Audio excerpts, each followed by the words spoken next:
One second you're cruising down the highway, feeling like the king of the road. The next, your handlebars are violently shaking side to side like a paint mixer gone haywire, and you're fighting for your life. That's a tank slapper, also known as a death wobble or speed wobble, and it's killed more riders than most people realize. Today, we're diving deep into what causes these terrifying oscillations and how to survive them if they happen to you, and most importantly, how to prevent them from happening in the first place.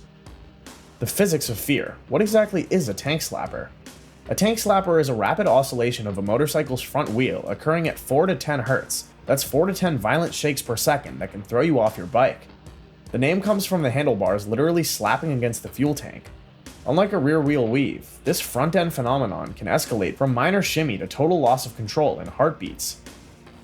The physics involve a wheel deviating from its travel direction, then overcorrecting due to the bike's trail geometry, creating a resonance effect. Think of it like a shopping cart wheel gone crazy, except you're doing 70 miles per hour. While wobbles commonly start around 75 miles per hour, worn steering bearings can trigger them at just 45.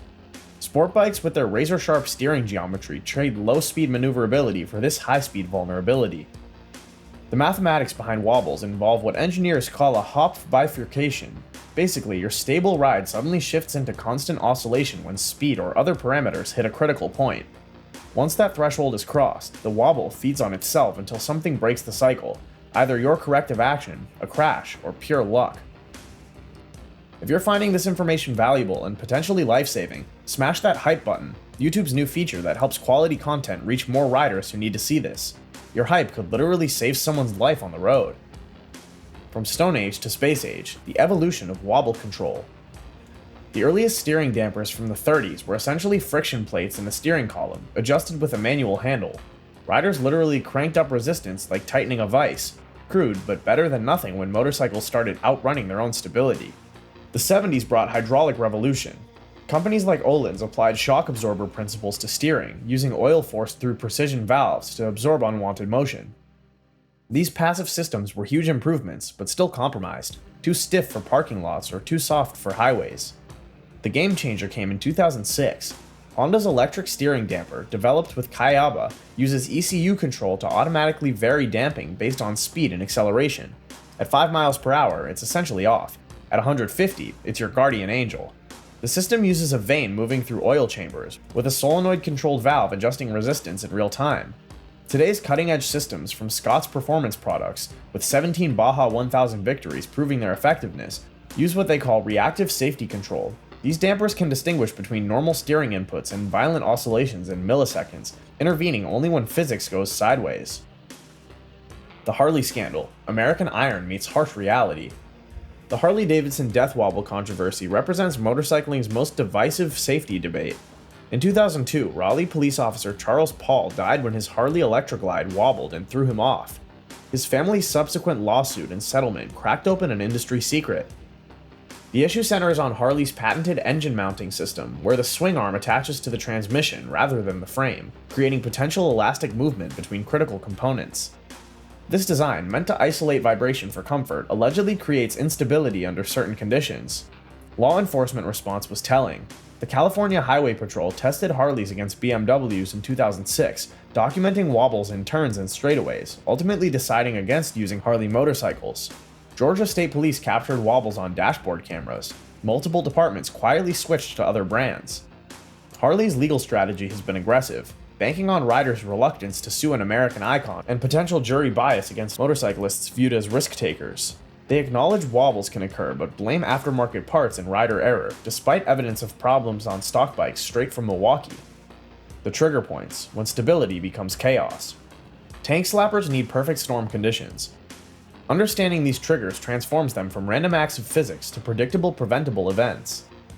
Acceleration-induced front wheel lift, even imperceptible amounts, can trigger wobbles when the tire reconnects with pavement on a slight angle. This explains why sport bike riders experiencing wobbles often report they started just after aggressive throttle application or exiting corners hard. Road surfaces are silent killers. The US allows pavement ridges up to 1.5 inches without tapering. A car might not notice, but your 400-pound sport bike sure will. Longitudinal grooves from pavement milling are particularly dangerous, acting like tracks that can lock in motorcycle tires. Mechanical wear multiplies risk exponentially. Wheel bearings costing as little as $10 can develop enough play to initiate catastrophic wobbles. Combine worn bearings with incorrect tire pressure and high speed, and you've built a death trap on two wheels. Early warning system, your bike's distress signals. Before full tank slapper chaos, motorcycles telegraph their instability. Learning this language could save your life. Handlebar buzz that wasn't there last week? That's your first warning. This isn't normal vibration from engine or road. It's a higher frequency shimmy that feels wrong in your hands. Many riders also experience weave, a slower oscillation originating behind the steering head, particularly in truck wakes or crosswinds. Speed-specific instability is a massive red flag. If your bike consistently feels sketchy at certain velocities, commonly 35 to 45 mph or 75 to 85 mph, you're hitting harmonic frequencies where wobbles breed. Some bikes have inherent death zones where frame flex, tire rotation, and engine vibration create perfect wobble conditions. Changes matter more than absolutes. Your bike developing new vibrations after installing a tailbag, changing tires, or even adjusting preload means something shifted in that delicate stability equation. Don't rationalize it away. Investigate immediately. Prevention engineering, building wobble resistance. Professional suspension tuning for your specific weight and riding style isn't luxury, it's wobble insurance, requiring proper adjustment of spring preload, compression damping, and rebound damping. A properly set up bike resists wobbles like a well-balanced gyroscope resists tipping. Tire selection goes beyond grip and mileage. Tread patterns with longitudinal grooves, popular on cruisers for that classic look, can lock into road grooves like train wheels on rails. Modern sport touring tires with complex multi-directional patterns break up this dangerous synchronization. Your maintenance schedule is a survival checklist. Steering head bearings should be checked every 12,000 miles, wheel bearings every 20,000. Tire pressure checks before every ride aren't paranoia, they're professional. Even chain tension affects stability by altering swing arm geometry under acceleration. Damper deep dive, the technology keeping you alive. Modern steering dampers are engineering marvels that can mean the difference between a close call and a closed casket. Understanding their operation helps you choose the right one. Linear dampers work like miniature shocks, forcing a piston through oil to create resistance, while rotary dampers use a vane rotating through oil-filled chambers. Both create speed-sensitive resistance. The faster the movement, the more they resist. Electronic dampers represent the pinnacle, using algorithms to adapt damping behavior in real time based on speed, acceleration, and lean angle sensors.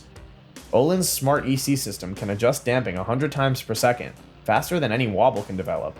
Installation impacts effectiveness. Top-mount dampers offer easy adjustment but become projectiles in crashes. Frame-mounted units protect better but require commitment to settings. Under-bar mounts affect ergonomics. Choose based on your riding reality, not catalog photos. Survival mode, your wobble response protocol. When wobble strikes, you have perhaps 3 seconds before physics wins or you do. Your instincts will likely be wrong. Here's what actually works.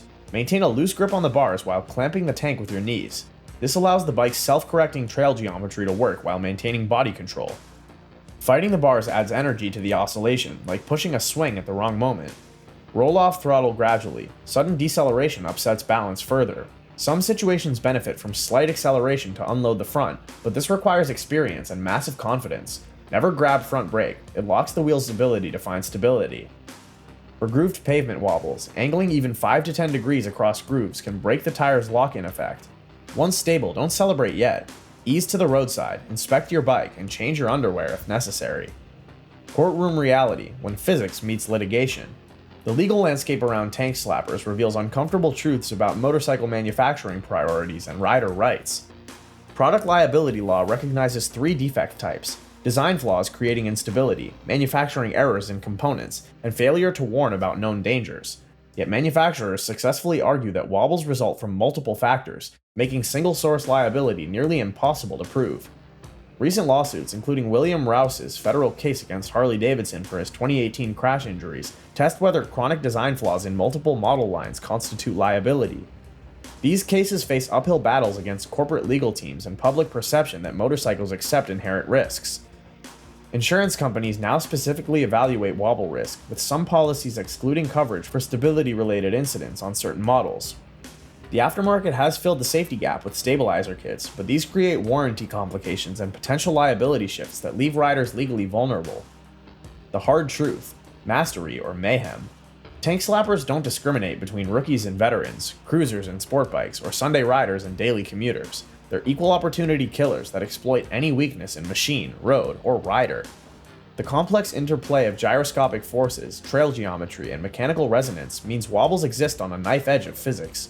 Your job isn't to understand every equation, but to respect their consequences. Every motorcycle has a wobble waiting to happen. Preparation determines whether it stays theoretical or becomes terrifyingly real. The non-negotiable for wobble prevention: steering head bearing checks every 12,000 miles, tire pressure before every ride, suspension setup for your actual weight and riding style, and a quality steering damper if you ride aggressively or own a susceptible model. These aren't suggestions, they're survival requirements. Knowledge multiplies when shared. Every rider you educate about wobbles becomes one less potential casualty, one less grieving family, one less preventable tragedy. The brotherhood of motorcycling means looking out for each other, and that starts with spreading life-saving information. Tank slappers represent motorcycling's most violent reminder that we're always one physics equation away from disaster. But armed with knowledge about their causes, warning signs, and proper responses, you've just stacked the odds heavily in your favor. Prevention through maintenance isn't just mechanical sympathy, it's self-preservation. As John Shedd said, a ship in harbor is safe, but that's not what ships are built for. Your bike wasn't built for the garage either. Ride hard, ride smart, and respect the physics that keep you upright. If this video could save your bacon or your buddies, hit subscribe and ring that bell. Share this with your riding crew, because the only good tank slapper story is the one that never happens. Until next time, keep the shiny side up and the rubber side down.